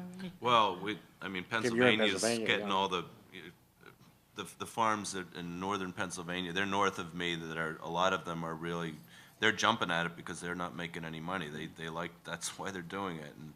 And it's, you know, there's not any where my farm is there's not too much hydrofracking going on. But you hear these advertisements on the radio, you know, so-and-so's farm was saved by, you know, by natural gas, and you hear it over and over again. Well, you know, you do it too, and it's just a shame. Why, you know, why can't I mean, I look at it, you know, I wouldn't, it's not something I would ever even consider, but probably some of these farms they're also way out. They're probably 5-6 hours from New York City or from an urban area, and I don't know what, you know, maybe it's a dairy farm that's barely able to make it anymore, and that's the kind of thing that's happening because they can't hold on. They can't even. Okay. Let me interrupt. So, Jennifer, you might be the best person to give a description of what hydrofracking is. Sure. Hydrofracking is a process by which you extract natural gas, which is located about 8,000 feet below the Earth's surface, a very deep, deep area. It's never been used before in the Northeast. It's typical from, you know, the Texas sort of Midwestern area.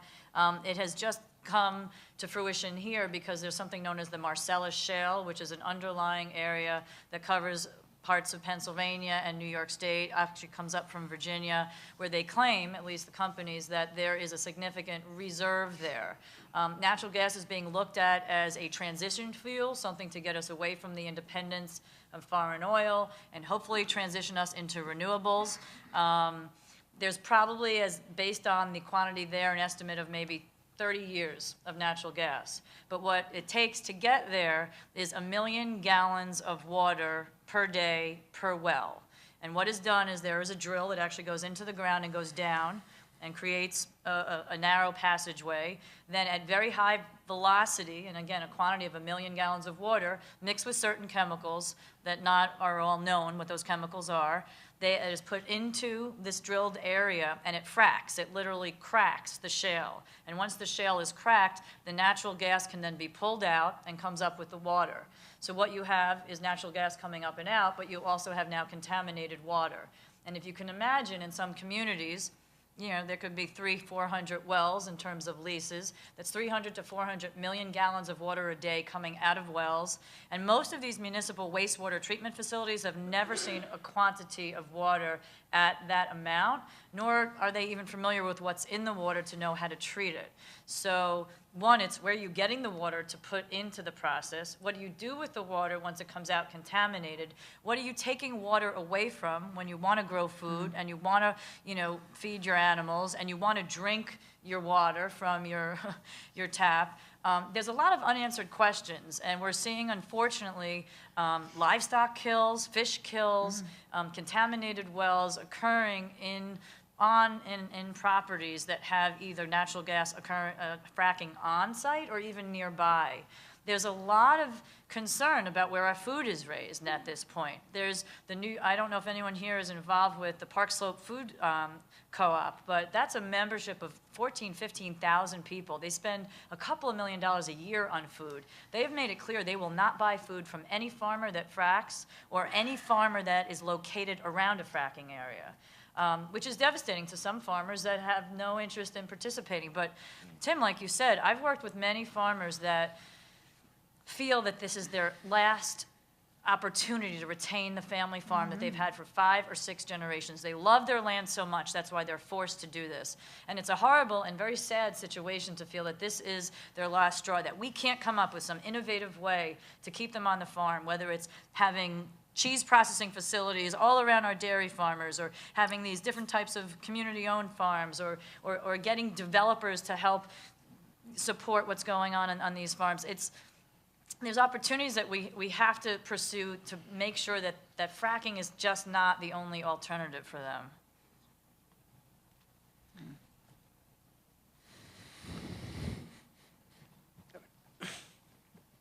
Okay, thanks everybody for a really great presentation. And Greenmarket farmers are among the most innovative farmers in this region, so thank you for your work. I want to get back to what makes farms profitable, and several of you mentioned value-added infrastructure. How can we actually get that infrastructure designed and built? Is it a lack of capital by the farmers themselves? Is state government the right entity to finance infrastructure? I'd just like to say one thing. On my farm, we got to a point where we didn't have the proper place to age our cheese.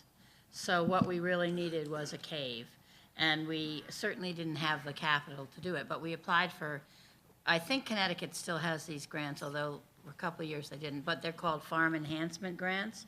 And the state, we had to write an elaborate business plan and stand in line, and it was a big process. But it was definitely worth it. They gave us a matching grant to help us build our cave. And that was really a turning point in terms of our being able to make a living on the farm. So that is a state program that helped a lot. You know, I think that there's really a place for those programs. How about your processing equipment? How did you? We got it, well, we got it all secondhand. I Yeah. sort of looked around, and that's a possible thing. I mean, when you get it secondhand, if you manage it, you can do it. But the facility itself is something else. Yeah. There's actually this report, which if anyone's interested can contact me to get another one, talks about something very similar and interesting. The Cheese Mobile was started, which is a mobile unit that could be brought onto a dairy farm that within it, almost like a trailer, has the capacity to process small quantities of cheese. And there's a wonderful story here about a Catskill farmer, Tim and Mary Tonjes, that brought that onto their farm, started experimenting with a variety of cheeses, and was so successful with what they were doing that they ended up having a permanent facility. They built a cheese cave. It's great because the top it's like built into the earth, and the top is all grassy, and you walk in and it's a great temperature, it's a great smell, and they've just got a wonderful, very, four-person family operation. But they're now selling all the local markets. They're down here at the Greenmarket, and the Cheese Mobile is actually now available, and it's the kind of thing that can really jumpstart small dairy cheese-making operations. So, Nevin, I would say yes. That some of it has to happen on farms, and some of it's going to be, investment by farmers. And that's absolutely critical, I think, for some of our farmers here in the Northeast that want to get a little bit more of that consumer dollar, that value-added piece. That is going to be the linchpin for them. But I think we can't kid ourselves to think that it's just going to be on-farm processing. If we're really serious about scaling up local, it's going to have to be larger facilities, and it's going to have to be things that are processed in bigger capacities. It's going to have to be things that are distributed through larger facilities, and it's going to be markets that are bigger and running year-round and all the time. And so absolutely, yes, there's a place for on-farm investment. But given this fiscal environment, it's about leverage. I mean, I truly believe that it's going to take some skin in the game from a city or a local government. The state of New York right now is going through this, billion-dollar economic development process where these regional economic development councils are identifying where the state should invest money. I see no reason why we shouldn't be investing in food and agriculture. Governor Cuomo has said that's one of 6 key industry sectors that this state should be investing in. There's $1 billion that are at stake there. There is capital coming from opportunities like that. Similarly, federal, that the things like the Farm Bill, those do matter. That does bring real money back to make these types of improvements that we need. So it's yes and yes. There was a question over here. Yes, hi, my name is Christine, and you mentioned it earlier about restaurants, but I wanted to find out what role restaurants can play in helping sustain local farms. Well, gosh, again, restaurants I find as that wonderful intermediary that connects people with food in a way that's, again, enjoyable and social, but also there's a great messaging capacity. So, for example, there are some restaurants that actually sponsor farms. Either they actually own them and the produce that's generated or other products come to that restaurant. There are restaurants that are innovative that have the capacity to train farmers on, or at least request certain types of breeds of heritage, let's say pigs are raised. For example, again, in here, Mark Jaffe raises Tamworth pigs for his restaurant chefs that are requesting that he raise that kind of product. There's, again, the whole concept of marketing with a menu where you know exactly where your food is sourced from. So it's almost food with a face, or food with a connection to who's touched it and where it comes from. And again, when there's a concern about other kinds of challenges or food insecurity elements, fracking or other types of maybe not sustainable practices, you can really dictate where your food is from. A chef is going to make a decision where and how he buys or she buys her food. There are some chefs that also are able to teach in terms of even value-added processing and have a capacity to really create products that are not available on a large scale and that become a nice niche market. And maybe working with Liz, a chef could highlight that kind of cheese, which not only is sold in that restaurant, but that is sold on a broader market. And talk about scaling up, that's how it's going to spread. It really has to start at the table and spread further. And I think chefs have an incredible capacity to make food changes. Liz, have you had an opportunity to work with any restaurants in your area? Oh, yeah. And that was all, certainly, in the beginning, contacts that we made at the Greenmarket. Yeah, I know a farmer that calls the chefs, he calls them the tide that raises all ships, because they really help me. We sell more to restaurants than anyone, and when I first started coming, all they were doing was coming through and tasting everything, and so, and I mean, hey, this tastes good. This is what I'm looking for. So, and they were willing to pay a good price for a quality product, and then we just produce more of it, and they're really amazing what they've done.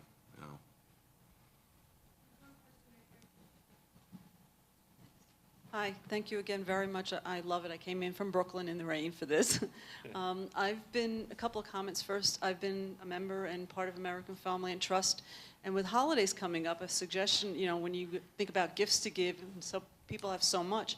My dad grew up in Texas on farmland. My grandparents were from Italy on a farm. So if my dad for Christmas made a donation in his honor to American Farmland Trust, I think that's a great idea when we don't know what to do. Kingsborough College in Brooklyn is now giving a farming class for adult education classes. So it's a great way to bring the city folk into knowing a little bit about farming. So you can farm, and then they also bring you into a kitchen and teach you about cooking what you grew. So I think that's great. And there's a little garden in Brooklyn, and they started a little farm, not really a farm, but they've been growing stuff, and a small restaurant nearby takes their produce and they do a small farm to table. It's called La Petite Oven in Brooklyn. It's great. So, and go to your local restaurants. We think about what we can do. Go to a local restaurant that you go to all the time and you like, and say to them, hey, you know what? Start supporting some local farmers. I think that's a great idea to do. And then my question about, like with chefs, are more and more chefs getting involved in promoting farms and really trying to help them out to save them? Well, I don't want to put anyone on the spot. We do have a chef in the audience who might want to talk a bit about our chefs, well, I think there are, without question. I can talk personally. My brother, who has restaurants in Brooklyn, he is beginning to source locally, without question.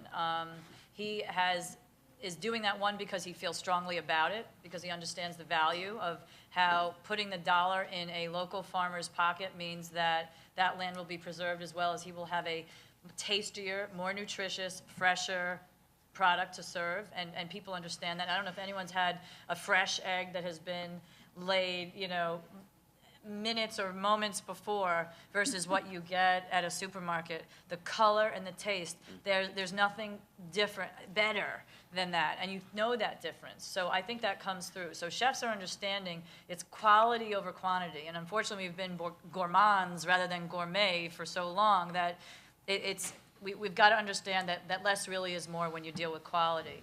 Number two is, again, talking about what David was saying, how farms retain other services like veterinarians and mechanics and seed stores. Well, again, a chef adds to that influx. And you're talking about with local food, they call it a multiplier effect. For every dollar spent on a farm, it generates about 2.5 to 3 times the amount in the community. So again, a chef that buys from a local farmer is going to keep that community going and keep that strong. So I see it on menus too. There's identification. It's not just field greens. It's Hudson Valley field greens. It's not just cheese. It's Catskill cheese. It's, so it's become an adjective that's been a marketing element, but also, and again, an identifier for people that really want to know where their food's coming from. I'd just add one thing, that I think restaurants and chefs have been on the vanguard of changing this thinking. I think what we should be doing, and collectively, all of us, going home and asking our school food service directors and the people that are involved in food preparation and other capacities, and they're chefs in their own right. But I will say that the state of New York does a survey every year of school food service directors, and it's been interesting to see that there has been an uptick over time in terms of the number of them that are buying locally, but what motivates them, I'm always fascinated by. And so the two big things that motivate them, just fascinating me. First one was they wanted to keep dollars locally. They actually liked the idea of knowing that if they were going to be spending dollars as an institution, that it's more likely to go in the hands of somebody in their neighborhood, their state, their region, wherever, but they liked knowing they were supporting people that live nearby. But the second thing was good PR.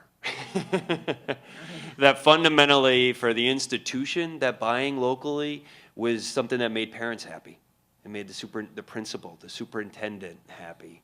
And that I think the more that we can do collectively to encourage, push, applaud our people that are buying food, whether they be chefs or in other capacities and institutions, the more that they'll want to continue to be involved in that. So I think there's movement there, but there's definitely opportunity for growth. I think we have time for maybe 2 more questions here first. Segueing to PR, I was just thinking that, years ago, being a chef was a pretty low-level profession, and it's really turned around to chefs being acknowledged the way you're just talking about right now, and the Food Network with all these sort of superstar guys and women on there with whose endorsements mean a lot, and those of you seriously involved in this as your livelihood, if there are any connections to be made with pitching an idea to the Food Network about a documentary about farms. This reaches, hundreds of millions of people. Instead of it being a kind of interesting topic for, 50 people here, I know I'm not saying anything new, but just, I think there needs to be a lot of effort put into getting this out there in a much bigger way, so that farmers who do this terrific work that people really are interested in, but that they sort of take for granted, in terms of that there's always going to be food on the table, that with some bigger PR and like a TV documentary on a major network, this could reach millions of people. So if you have contacts, this could change the whole consciousness of the country gradually. Talk about a contact, the governor that we have, partner, is on the Food Network, and in the governor's State of the State address, what he identified as one of the top priorities was making Hunts Point a conduit for a wholesale farmers market. So wouldn't that be a wonderful thing, to have a show on how we can redesign and upgrade Hunts Point, which is actually happening. As David mentioned, these REDCs, Regional Economic Development Councils, there's 10 of them throughout the state. The 5 boroughs here consists of one. Their number one project that they are competing for these funds was the revitalization of Hunts Point as one of the biggest economic drivers for the 5 boroughs. So imagine if we could get a wholesale farmers market there. Right now, it's not sourced locally at all. There's tropicals, they're getting tomatoes from Florida, they're getting spinach from California, they're getting apples from Washington. So this would be a local wholesale farmers market to have access to institutional buyers like hotels, hospitals, universities. So why not encourage our governor's partner to maybe do a show on that? I put it together and send it. Good. I was just going to say, I completely agree. I think that talking amongst ourselves is wonderful, but I think we really need to be thinking more expansively and, you know, not limiting ourselves to where we've been, but where we need to go. And I think if you look nationally, that's happening. And it's going to happen with more conversations like this happening in more institutions. And you're right, it's looking towards technology, and it's saying, okay, how do we go from 1,000 people to 100,000 people to 1 million people? I think this is such an organic movement that there's going to be a lot of ways that we're going to tap that imagination, but we shouldn't be bound by where we've been for the last 10 to 20 years, but where we're going to be in the next 10 to 20 years. We'll take one last question. Where's the microphone? Right here. Nobody said a whole lot about the farm bill, but what's the impact of the farm bill on the farms in this area? To be determined at some level, I guess, right? Yeah, you know, I don't know if you've heard of the Pingree proposal, which is one of 17 riders that have been put out there. Shelley Pingree from Maine has proposed a local and regional food and farm support measure. I would encourage everyone to support that as best they can. Right now, there's something called the Gang of Four, this Uber committee that's behind closed doors doing an unprecedented negotiation on the Farm Bill. We don't know, really, what's going to come of that. The 2008 Farm Bill took 2 years in the making. This will likely take another year. As we know, that's where the commodity support comes from. They're trying to shift the commodity support into an insurance program, which is just a different cloak, but providing the same people with the same amount of money. Yeah, right. I just advise you to all be aware of it. NSAC, National Sustainable Agricultural Council, has a great website on that. Food and Water Watch has a great website on that. Again, there's, and our Senator Gillibrand supported a farmer's market rider as well. You should look at that. But again, just be aware, and again, the power of the pen is also really valuable. Write letters and call your representatives and let them know that you care about this, and especially urban citizens really will make a difference. Yeah, in my view, subsidizing ethanol is just a disaster. Yeah. It's just a disaster. I don't know any farmer, conventional or organic, who understands it. The National Corn Growers Association understands it, I guess, but that's, you know, that we would subsidize it just, no, I don't know. it's a tricky issue, but it's, you know, we could spend money on better things, you know. I will say the Farm Bill does matter to New York. New York has historically been one of the top 10 Farm Bill recipient states in terms of dollars, because half the money in the Farm Bill goes to nutrition programs. So New York has a huge stake in this game. The Farm Bill is also the biggest source of funding for conservation on private land in America, of any of the things that Congress does. This is the biggest source of money for conservation. So you want to talk about helping farmers and ranchers protect land and water? This is the primary vehicle for doing that. The other thing that's absolutely critical that others have talked about here is milk pricing. and things like that. We have just a wacky system for how we price milk that was set decades ago. That's why many of our farmers lost hundreds of thousands of dollars just a couple years ago because of low milk prices. So the Farm Bill does matter. There is a lot of good information out there. There's actually a coalition here in New York City that's come together around the Farm Bill. So groups like Just Food and the Hunger Action Network and others are really driving for a shared voice from New York City. So, you know, we have stuff. There's a lot of things you can find out there. But my message, Farm Bill does matter to New York. So it makes sense to pay attention. It makes sense to get involved. Liz, last word, and I will just mention that there has been a series of talks on the Farm Bill here at the new school.